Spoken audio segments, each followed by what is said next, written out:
Jim from Safety Wars. Before we start the program, I want to make sure everyone understands that we often talk about OSHA and EPA citations, along with some other regulatory actions from other agencies, legal cases, and criminal activity. Everyone is innocent until proven guilty in a court of law. Proposed fines are exactly that, and they are often litigated, reduced, or vacated. We use available public records, news accounts, and press releases. We cannot warranty or guarantee the details of any of the stories we share, since we are not directly involved with these stories, at least not most of the time. Enjoy the show. This show is brought to you by Safety FM. I don't know what the hell happened there. Hit two buttons at the same time and one's supposed to cancel the other one out. That's not what happened. Yeah, we had some stuff come up yesterday. We work job sites all the time, and I do have my microphone here. I actually look like a real radio talk shows. Videocaster. How's everybody doing? It's Safety Wars, September 18th, Thursday, 2025. So, how can I say this nicely? I don't think I can say this nicely. Let's go out there. Why do people... It's like they're gambling, right? It's like they're gambling. Why do people gamble on you not knowing what the hell's going on? Sooner or later, if you gamble on nobody knows what the hell's going on but you, sooner or later, someone's going to know more than you. You're going to get caught. Right? That's why we ask questions. We don't make statements. We ask questions. So one of the biggest confusions out there, biggest source of confusion is this. The OSHA Outreach Training Program. So that's why we did, Tuesday, we did like a whole long segment on disaster preparation and on specifically disaster response programs. So today, what are we going to do? We're going to do construction. Now you're going to say, well, Jim, why are we doing this? I said, because somebody decided that they were counting on people. They were counting on people not knowing what the hell was going on. Real simple. So what we did was, unfortunately, he made a fool out of himself. First of all, let me say this. I am not an expert. I do not run around, running or managing OSHA outreach trainers. I don't do that. I have worked for a major university in northern New Jersey. That's becoming more major, right? There's a merger going on. I've been doing this since roughly 2005, the outreach training. And things have changed over the years. So the biggest change that has happened, and we'll go into the full-blown the full-blown document here on the training and everything. No more than 7.5 hours of training a day. It used to be, I believe, pre-2010. 2010 is when they did change it over. Pre-2010, we used to go out, and we'd have like the weekend wonder, right? So we do like Friday, the 10-hour course, then Saturday, the 8-hour refresher course for HAZWOPER, or we have to do and then on Sunday, we do like lead or something, like right, for 1926-62. Now on Monday, everybody goes back to work. This way they only have to waste 1 day of production. And OSHA, people were doing that, and we always done it legitimately, but you can see where this could be prone to abuse, right? It could all be prone to abuse. And during the Gulf oil spill cleanup, people were doing like 12-hour training days because they needed workers out there. So you would get workers out in 3.5 days, and not a lot happened on that half a day often. That was a tough one. 2-3 12-hour days of training, either doing it or taking it. It's a bitch. I mean, it is. Really is. So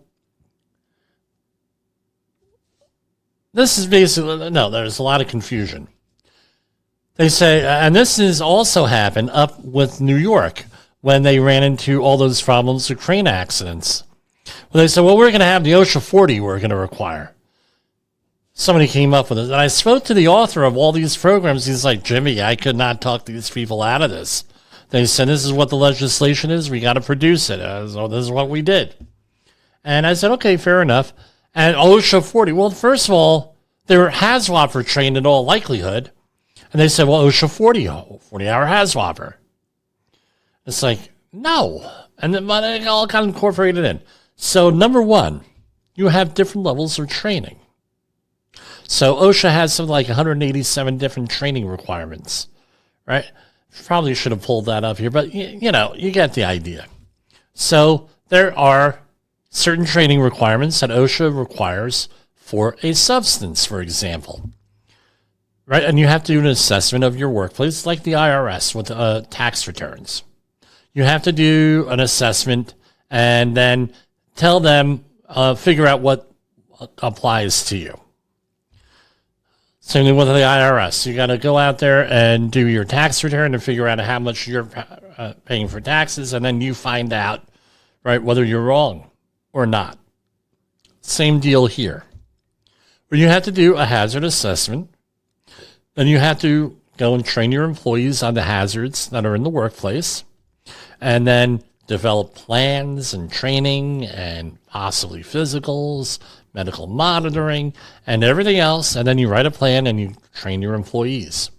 So, for example, you have substance specific training requirements. So you have fall protection. Fall protection has a training requirement. Respiratory protection, and by the way, those are changing slightly in the near future. We talked about it here. We'll talk about it again once they're finalized. So respiratory protection, 1910, 134, and that is a horizontal standard and a vertical standard where it applies to everything. When it's horizontal, meaning it goes and applies to everything. Then you have duplicate standards, right? So you have HAZWOPER, Hazardous Waste Operations and Emergency Response, 1910-120 on the general industry side, and correct me if I'm wrong, but it's 1926.65 on the construction end, right? Identical. You have that also on with powered industrial trucks, right? You have on one end, right, and they're identical regulations for the most part. But anyway, you have that. So you have, right? So when you say, well, 40-hour HAZWOPER, 40 hours of training, and there are other levels. You have 24-hour HAZWOPER, then you have 8-hour refreshers, and then you have awareness level training, and then you have other trainings thrown in there, incident commander, right, supervisor, and technician level training. You have all that stuff thrown in there, all right, for that. Now you have what is called, and with that you get a certificate and you are certified to do something, meaning that you're going to have some type of evaluation, a test, hands-on. So, for example, when we were working with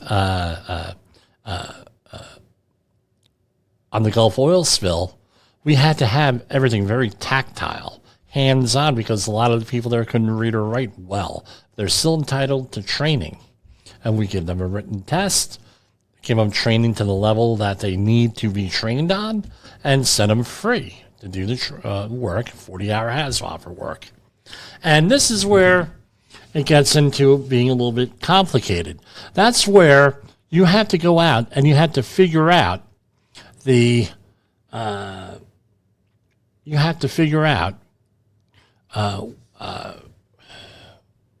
what's appropriate for them. So, for example, they're doing a maritime spill in the marine environment.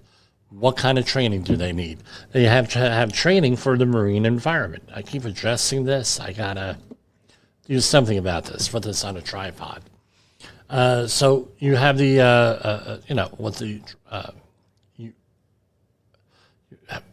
regulated on the maritime level. This is how you handle hazardous waste site 1910-120 work, maritime. This is what you're going to do in a refinery environment. Okay, you're operating a vacuum truck. Well, guess what? Now, this is how you do with it and that. So, right, and on the Gulf oil spill, it was real simple. It was all shovel work, basically, and manual moving. This is how you work around heavy equipment. This is how you, right, protect yourself with that. And it goes on and on and on. And you do that, and you maybe have a health and safety plan, and you train to the health and safety plan. And that's one level of training. So people feel, well, hey, let's say that we have outreach training.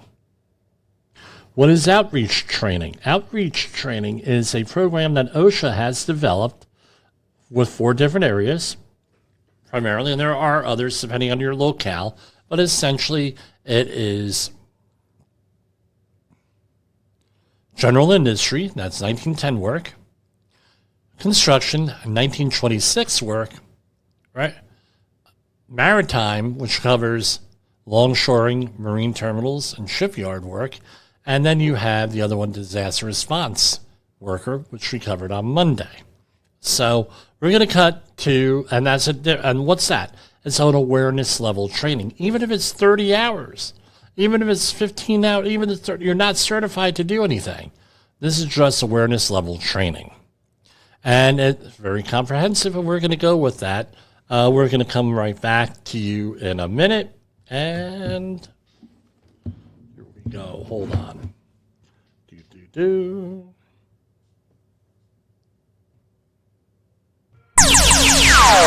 Safety Wars is we're going to go to commercial break. We're going to come back and get this set up on the computer. In a world where danger lurks in every corner, one man stands as a beacon of hope. Jim Posel, a veteran safety expert with over 3 decades of experience, now bringing his knowledge to you with Safety Wars. Engaging, informative, and always relevant. That's Safety Wars. Join the safety revolution with Safety Wars, available on Spotify, Apple Podcasts, YouTube, and wherever you get your podcasts and videos.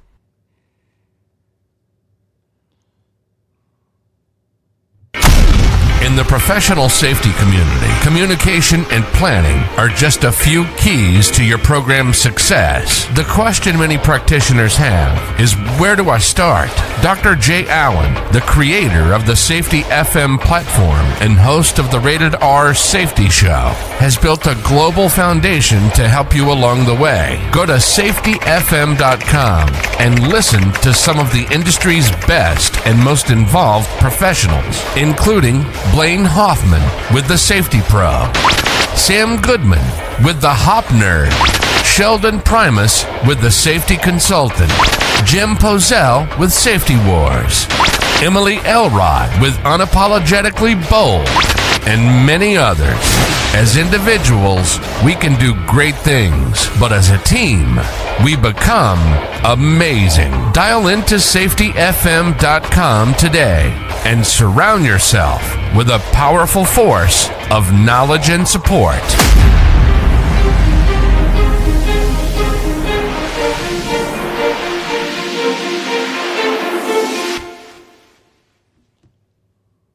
Is your safety training old, stale, and hackneyed? Is your safety trainer still preaching a warped version of behavior-based safety? How about safety training that is designed to actually address and assess your hazards and liabilities and is not standardized baloney from generations ago? Contact the Safety Wars team at safetywars.com or call me, Jim Posel, at 845-269-5772. Remember, if you are receiving this message, you are the solution to unsafe workplaces. Okay, we are back. Safety Wars is streaming now. safetyfm.com. All right, here is the outreach training program. We have requirements. Revised July 1st, 2024, effective October 1st, 2024. Now, unless I'm doing these like all the time, but sometimes you can understand we're doing it all the time. We usually I review this before every class to make sure we got everything going and everything here, right?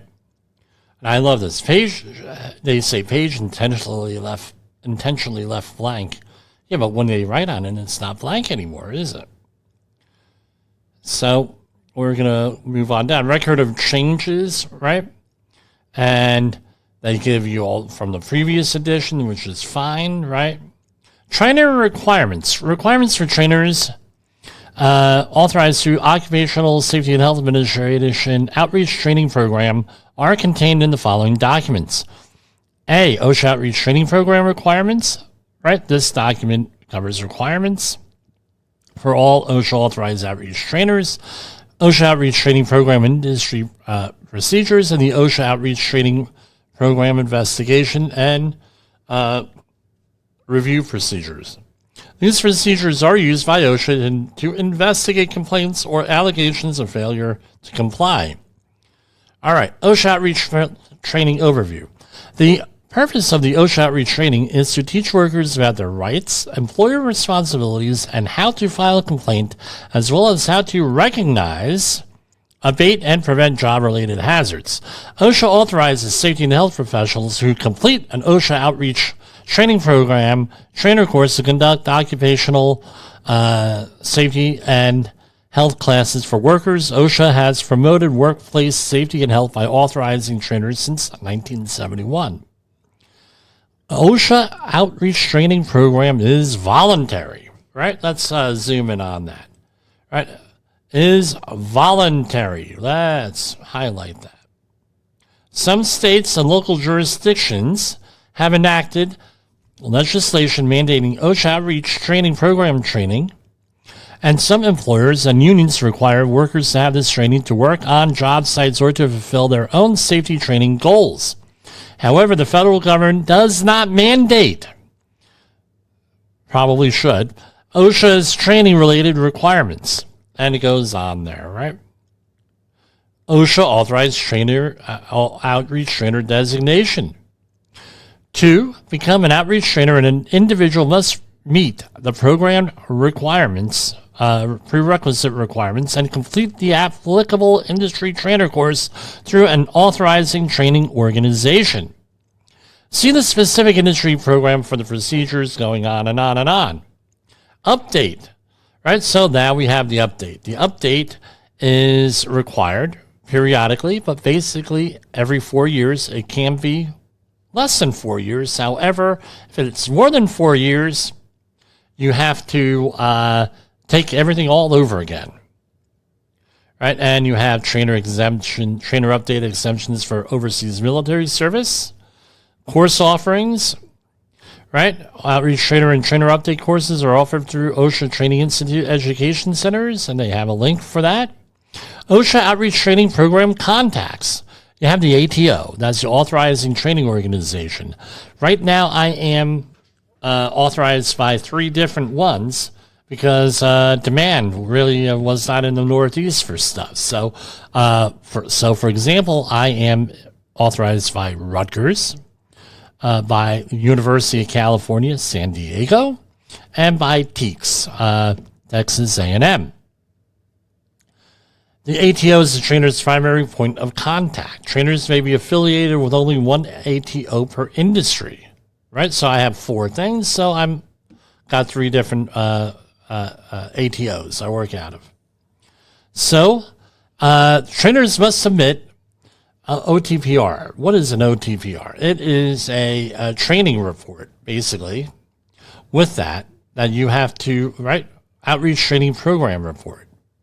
Upon changing ATOs, outreach trainers who trainer authorization that is not yet expired are required to notify the original ATO of their new training authorization through another ATO. And then they give you numbers and everything. They're very nice when you call them, actually. Very nice people. OSHA Outreach Training Program requirements. Right? Each outreach trainer is responsible for timely compliance with requests from OSHA's OTE or OTE designation. So such requests are not limited to queries regarding training, right? Whatever they want, basically, you have to give them because you are an OSHA proxy in effect with this, right? Keep them up to date, right? And then they have those seeking to become an OSHA authorized outreach trainer must use their legal name during trainer course registration. and they have different things on there. Outreach trainers are expected to promote program goals and training and represent OSHA and their ATO in an incredible manner. Now, this is a little bit controversial because it's like this. When I signed up to be a OSHA outreach trainer, right, and I signed up for it, I did not sign away my civil rights. Did not sign away my civil rights. So that means now when I'm inside the classroom, obviously, if I'm there representing OSHA, I gotta adhere. I cannot with that. If on the outside I choose to disparage OSHA, I think that there's a civil rights issue, right? With that freedom of speech. However, is it smart to disparage an organization you're working with? No, it's not very smart, and you better have some very good reasons for doing that. Have I criticized? Yeah, I have sometimes, but it's for the worker, to make the worker safer on that, right? And this keeps moving. I got to fix this. Failure to comply with program requirements or responsibilities, or any instances of trainer misconduct, behavior, or activities that tend to discredit OSHA or diminish the effectiveness of the program may result in a corrective action by OSHA up to and including the revocation of the outreach trainer authorized status. Right? And you have to maintain that card and all the other stuff, and you have to have a statement of compliance. OTE does not routinely grant exceptions to policy for outreach classes. Exception requests are evaluated individually. Previously granted policy exemptions do not guarantee or imply approval of future requests. And let me go to share screen here. Exception requests must include a detailed narrative and going on and on what you need an exception, right? And investigation or procedures with that.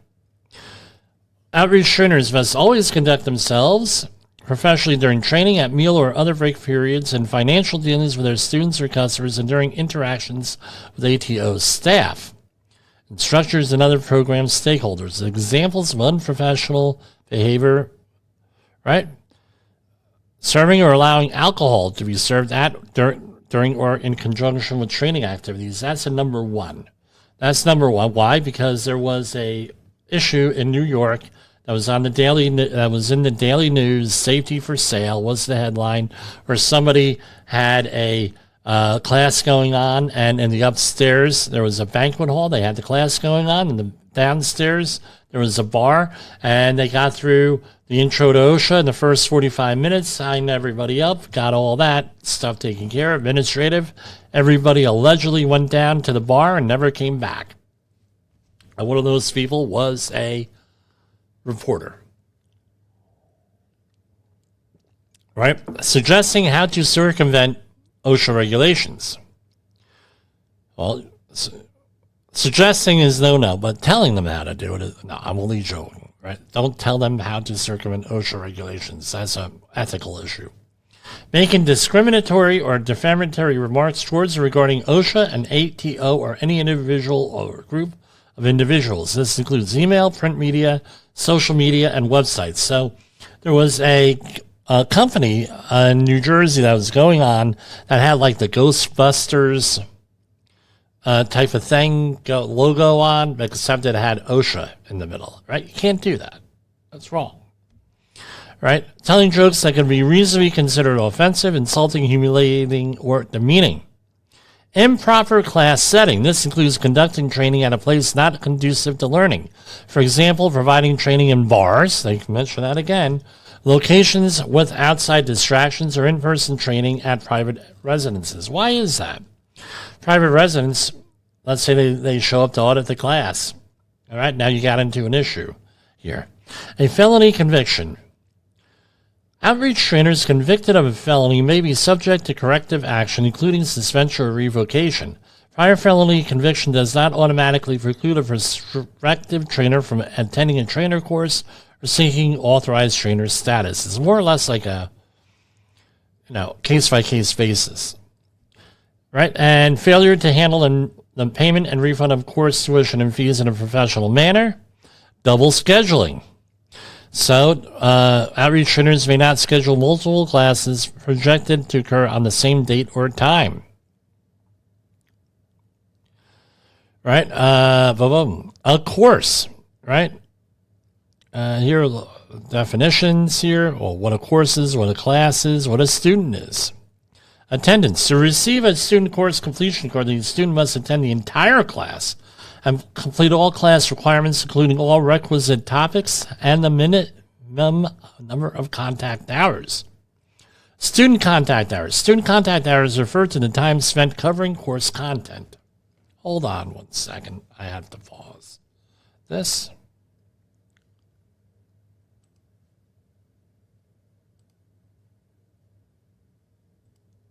Sorry about that, folks. To receive so you have student contact hours. Training is limited to a maximum of, hold on here. There we go. Attendance. Right, and this is where it's a big controversy because trainers don't like to do this. And by the way, if you get audited, they're in the back of the classroom with a stopwatch. Training is limited to a maximum of 7.5 student contact hours conducted per calendar day. Therefore, 10-hour classes must take a minimum of 2 calendar days, and 30-hour classes must take a minimum of 4 days. This is where we get the people calling up. How long does a 10-hour course take? And it's like, 10 hours? No, I know somebody who could do it in 2. Well, you're you're breaking the law. And how long does a 30-hour course take? 30 hours? Well, I know somebody who could do it in 5. These are real conversations. You got people, well, I do it, and I mentioned this. I said 4 calendar days, 7.5 hours a day minimum. Well, 7.5 hours a day maximum. I'm sorry. Well, but Jim. Okay, great. The entire duration of an individual training session can be no more than 10 consecutive hours, including 7.5 hour student contact hours and administrative time, such as a lunch or meal and other breaks, taking attendance, and optional testing. Right, so it's optional testing, right? Not mandatory. For example, a training, because you're not giving a certification, you're giving an awareness level training. For example, a training session can be conducted from 9 p.m. through 7 a.m. the following day, but cannot run past 7 a.m. No more than 10 hours of training may be conducted in a 16-hour period, right? So including student contact hours, lunch, meal breaks, and administrative matters, right? An 8-hour break minimum is required. 7.5 hours of training or more, including student contact hours, going on, are conducted in a 16-hour period. This break may be needed to be longer to ensure compliance. At a minimum, a 10-minute break, and it's a problem sometimes making out the paperwork and the schedule, right? At a minimum, a 10-minute break period must be provided every 2 consecutive student contact hours of instruction. A meal period of at least 30 minutes must be provided for each training session, which lasts more than 6 hours. The periods are intended as instructional breaks. Training is not allowed during these times. And I did not do share screen. It's all right. Class duration. Right, trainers may break the class into segments and deliver the training over multiple days, weeks, or months, provided the training is completed within 180 calendar days of the class start date. Each segment must be a minimum of 30 minutes. The 180 calendar day requirement applies unless the ATO has granted an exemption. Right? OSHA expects program training to meet adult learning needs and include interactive activities. Therefore, training must include workshops, case studies, exercises, and demonstrations that involve student participation and interaction. Videos cannot comprise more than 25% of the instructional time spent on program training. Right? Student verification, you got to verify the identity of everyone. Providing 10-hour students additional training to receive a 30-hour card. So you could do that if you turn in the 10-hour card for a 30-hour card. Right? Is essentially it, but there are other requirements here. Standalone training. OSHA Outreach Training Program courses are considered standalone courses and must not be conducted as part of or in conjunction with other OSHA Outreach Training Program training. This does not prevent organizations from developing wraparound coursework that is not part of the OSHA Outreach Training Program. For example, an outreach trainer may not treat a general industry 10-hour class as a combination general industry 10-hour class and construction 10-hour class because the trainer combined like portions and subsequently taught all the other required portions of both the 10-hour classes in a single training. In such a circumstance, the outreach trainer will receive course completion cards for one 10-hour class in one industry only. I never heard of anyone doing that. Now, makeup training, it gets complicated, right? Look this up. I mean, this is like very, right? But basically, with makeup training, it's got to be all the same training people and everything else, right, with that.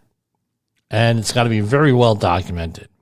Training topics. Program courses consist of required elective and optional topics.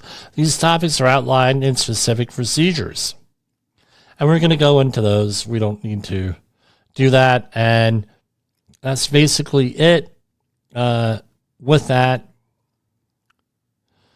Topic duration.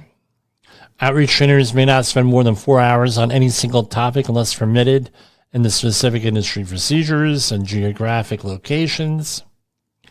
Training language. So this is where it gets a little bit of an issue here is you have to teach in a language that students understand. If a student's vocabulary is limited, the training must accommodate that limitation. The primary outreach trainer must be fluent in the training language or interpreters may be used. If an interpreter is used, the interpreter must have a background in occupational safety and health. The primary outreach trainer must ensure a sufficient amount of additional class time is incorporated for the interpretation. When training is presented in one language and simultaneously translated and presented in the second language, now we have the technology for that. And it's amazing. Simultaneous translation must be conducted in a non-disruptive manner for all class students. Class duration with non-simultaneous interpretation. So, for example, that's a 10-hour class. Now you have a 20-hour class, basically. Right? And then it has different things in here. Minimum class size. Right? So this basically, right, 3 students per class. Here, let me highlight that. 3 students per class. Right? Maximum class size, 40. Right? Except for video conferencing and going on and on. Records retention, this is what you're getting paid for. Very detailed for records retention. Don't F that up.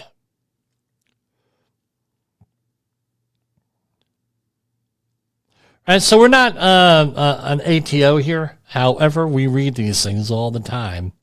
Advertising, this is where you get into trouble. Also, we are OSHA authorized. The use of authorized is allowed. Right? The terms OSHA and Department of Labor may be used in advertising, but not in a manner which implies or expresses that OSHA authorized outreach trainer is an employee of OSHA, or that OSHA or that the OSHA outreach class is being conducted by, has been approved by, or is endorsed by, or is being done in cooperation with OSHA and the Department of Labor. Advertising must not include OSHA logos. Those are all registered trademarks. Cannot use that. Cannot say certified or licensed. It has to be authorized. Now, if you're working with an organization that is advertising for you, right, you got to tell them that. You have to prove it. We are not licensed. We are not certified. I don't know how many emails I've sent. I am not licensed. I am not certified. I am authorized. You will never see anywhere in my marketing material or in any email, if you call me certified or licensed, you're going to be corrected. Why is that? I don't want to get into trouble with these people at all, right? OSHA approved is another one. None of these courses are OSHA approved with that. OSHA training courses. Outreach trainers cannot conduct a train the trainer course. The use of train the trainer must not combine the use of OSHA and train the trainer in advertising. Students who complete the outreach courses are not recognized as an OSHA authorized trainer. Outreach trainers cannot provide cards to students which are depictions or representations of OSHA outreach training program student cards. In other words, you cannot make your own cards. You've got to go through them. Outreach trainers cannot state that the training is OSHA compliant or that meets training requirements of any OSHA standard. Different types of training methods. Asynchronous remote training. Video conferencing. Right? And they have different requirements there with that. Organizations, now they have different, but that's basically it. So, what am I talking about is, on this, is that people don't understand what this OSHA outreach training is. There's a lot of misrepresentation. There's a lot of baloney thrown out there, and a lot of people are not. What are we here for? We are here to educate. And again, all of this may change tomorrow because they may issue new guidelines, and it's important to go back there, obey the law, obey the rules, ask questions, and comply with the standard. I know, this is not that hard. It is hard for some people, I understand, but it really isn't that hard. Now, the next document is the construction industry procedures we're going to go into. And let's get that up here. Right? And a lot of stuff is in the previous thing, right?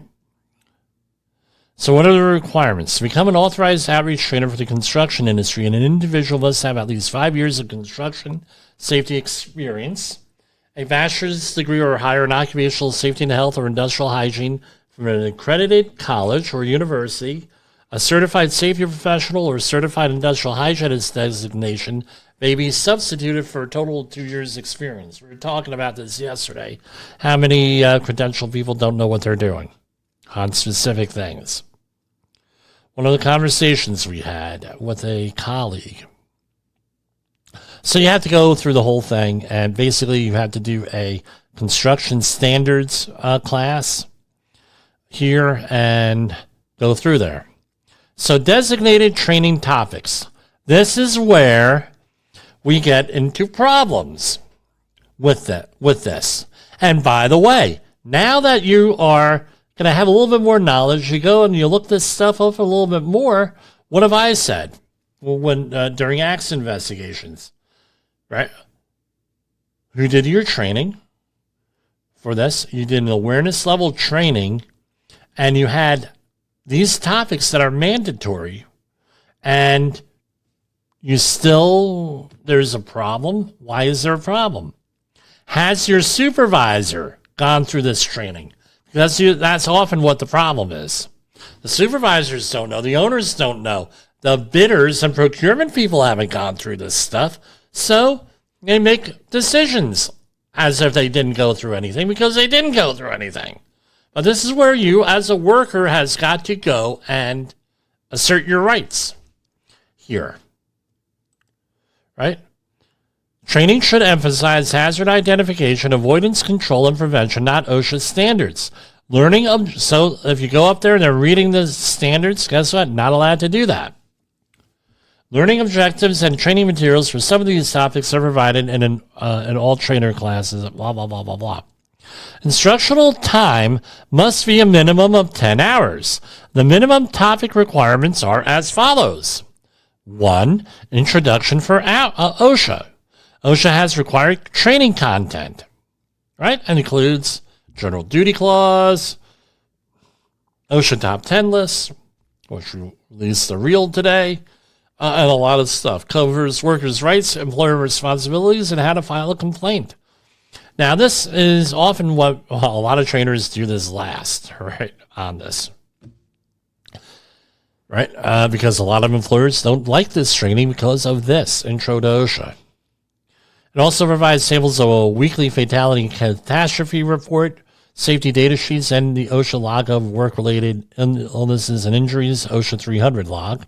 Materials include an instructor guide, student handouts, and participatory activities. Now, this is for construction, OSHA Focus 4. So, as we know from the top OSHA citations, falls are the number one, right? So, the Focus 4, falls, a minimum of 1.5 hours for falls. So, that's for falls. Everything else is a minimum of 30 minutes, right? And these are have to take 4 hours total. But falls, a minimum of 1.5 hours. Electrocution, struck by, meaning falling objects, trucks or cranes, caught in or between, e.g. trench hazards and equipment. 30 minutes minimum, PPE. 30 minutes, health hazards in construction. Now, I had this conversation at today's safety meeting. The project I'm working on. How many people usually poo-poo this, but how many people a year die from occupational illnesses according to OSHA? If you're a regular listener, you know that. According to the models, 50,000 people a year, most of them from industrial hygiene, meaning health hazards in construction. All right, so that's why do we only do that for a half an hour? It should be a hell of a lot more than that. Now, an elective for 2 hours must present at least 2 hours of training on the following topics. And this is where you get into, right? And you got a little bit here with the 4 hours, but with another 2, now you get into other things. This is why every one of these courses has got to be tailor-made if it's in person. And this is where the online training, where you run into problems because they may be teaching you topics that are completely irrelevant to what you're doing on that. All right. Concrete and masonry construction, permit required confined spaces, going on and on and on. With there, a lot of topics to choose from there. And then you have, and when you do all of that, right, you give 4 hours of this, right, Focus 4, right, and then you do OSHA 1 hour, so there's 1 hour, plus 4 hours, that's 5, right? Then PPE is, and health hazards, right? Now we're up to 6 hours. Right here, am I doing the math right? So Focus 4 hours is 4. Intro to OSHA is 1, so that's 5. PVE is 30 minutes and health hazards. Now we're up to 6. The elective, 2 topics, minimum length. So now we have 2 hours thrown on, and now we're up to 8. And then we have an optional 2. Teach other construction industry standards or policies and or expand on the required or elective topics. The minimum length of any topic is 30 minutes. Now, if I am dealing with a management group here, which sometimes we deal with management groups, right? If I'm dealing with a management group, this is when I might do OSHA, Intro to OSHA a little bit more. I do know Intro to OSHA part that's like 2. I can do that 2 or 3. I can talk about that for 4 hours. Intro to OSHA, just based on what we discussed here, right? No, you're tempted to just show yourself talking in front of all this stuff. That's when we get into some of the AI videos that we use with other narrators. If we have to use videos, but not over what is like that 25%, I think it is. And I don't do it. Some organizations I've worked with prohibit safety training videos. Oh, yeah. Now we have the 30-hour stuff. It mirrors the 10-hour, but it's some other stuff. 30-hour, Required 14 hours. Intro to OSHA, 1 hour. Right? Managing safety and health, 2 hours. OSHA Focus 4 hours. Focus 4 hazards, 6 hours. PPE, 2 hours. Health hazards, 2 hours. Stairways and ladders, 1 hour. So when we get into a lot of this stuff, let me go back to this, right? When we go back into this, right, what I want to point out to you folks is, right, and we'll scroll through this. Now when you go into, right, accident investigations, human resources, this doesn't, not to weaponize this, but look, you take all of these courses, we send you awareness level training. They were supposed to give you an hour and a half of training on fall protection. Explain to me why you did not get that hour and a half on fall protection. Explain to me that. Did you not retain this? Why wasn't it, and more importantly, it's not weaponizing, but why wasn't it retained? Was the job of the trainer actually done? Was this effective training? Any of this kind of stuff with this. I know the big one, the big lie. I know nothing about fall protection. Where did they come out with the 6-foot rule? It's been that way since 1998, number one. Number two, you just completed an OSHA 30-hour course where this was a minimum of 1.5 hours. Really? You got nothing out of that. So now you're to the point. Now right? There's awareness. So you're aware of the hazard. Now let's go back to the beginning. This is not a certification class. There's no testing. You're not certified to do it, but if you have fall protection, what do you need? You need a full-blown fall protection class that's appropriate to what you're doing. And by the way, just because they went through this does not mean that was appropriate training for fall protection. Something else with that. An elective must, right? And none of this, that's why if you're a trainer, you're supposed to go and talk to people. And if you're doing an internal training class with this, you should be able to develop a course with this. An elective, 12 hours, must present at least 12 hours of training on the following topics. At least 6 of these topics must be presented. And it has a whole big long list on here, right? With that. Ergonomics, excavation, right? An optional 4 hours. Teach other construction industries the hazards or policy and or expand on the required or elective topics. The minimum length for any topic is 30 minutes.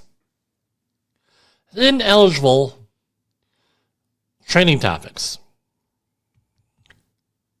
Topics must be occupational safety and health topics dealing with hazard recognition or prevention. Even though, and I've been told by 3 training organizations, this is not allowed, even though OSHA regulations do have a first aid and CPR section, can't go to in it with this, is what I've been told by 3 organizations. Perhaps your organization has a different thing, but I doubt it, right?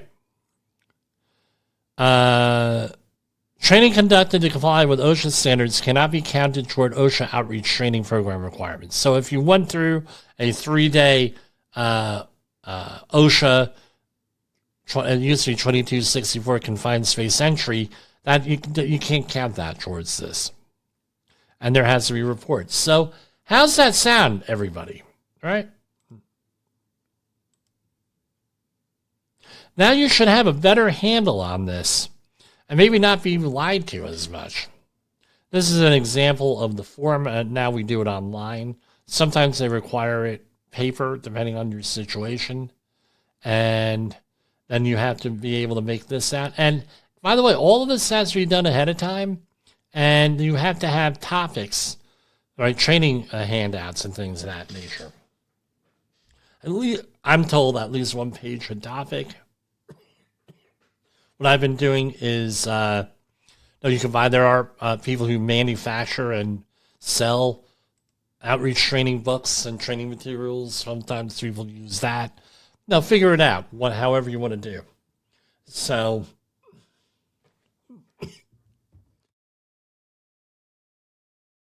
pardon me. All right, that's what I got for tonight. And we're going to have some other stuff on the tail end of this. And for Safety Wars, this is Jim Posel. We will see you back here, God willing. It's Thursday. We'll see where we're at tomorrow. Safety Wars is streaming. Okay. Sorry about that. We'll see where we're at tomorrow. Safety Wars is streaming now. SafetyFM.com.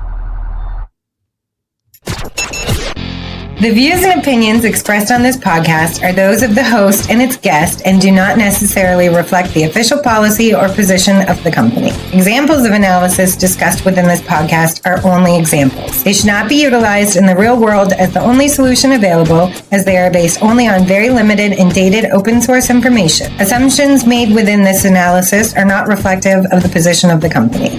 No part of this podcast may be reproduced, stored in a retrieval system, or transmitted in any form or by any means, mechanical, electronic, recording, or otherwise, without prior written permission of the creator of the podcast, Jay Allen.